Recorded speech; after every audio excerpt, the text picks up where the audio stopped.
Day 6 of the high-stakes trial of former Minneapolis police officer Derek Chauvin. In the latest, the Minneapolis police chief has testified before the court. Minneapolis police chief has said that the act of Chauvin, pinning his knee on George Floyd's neck and keeping him down after he had stopped resisting, violated departmental policy. He also said that continuing to kneel after Floyd was handcuffed was in no way, shape or form part of Chauvin's training and against the ethics of the police department.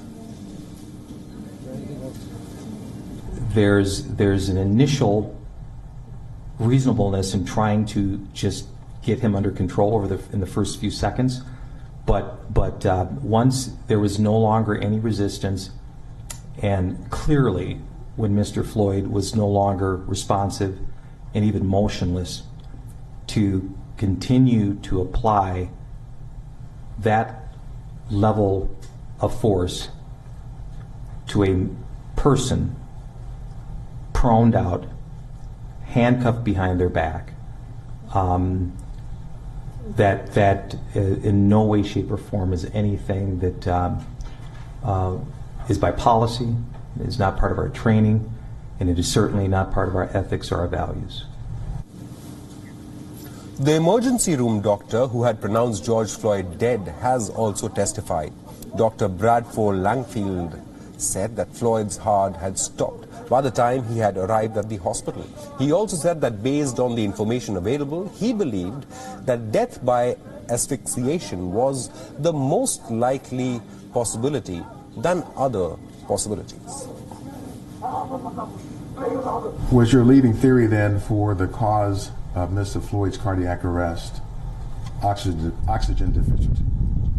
That was one of the more likely possibilities. I felt that at the time, based on the information I had, it was more likely than the other possibilities. And doctor, is there another name for death by oxygen deficiency? Asphyxia is a commonly understood term. Hypoxia is the lack of oxygen to the brain, correct? Correct.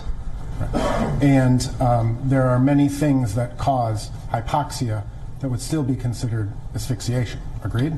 Correct. Drug use. Certain drugs can cause hypoxia. Agreed? Yes.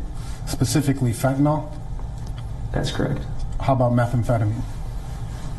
It can. Combination of the two? Yes. Remember, the custodial death of George Floyd in the summer of 2020 opened the world's eyes to the systemic racism and brutality that black Americans are subjected to. The 9-minute video shot by bystanders showed a white police officer, Derek Chauvin, kneeling on a black man, George Floyd's neck. The video outraged Americans as hundreds of thousands took to the streets amid the pandemic to protest against racism and police brutality. Derek Chauvin has been charged with murder and manslaughter.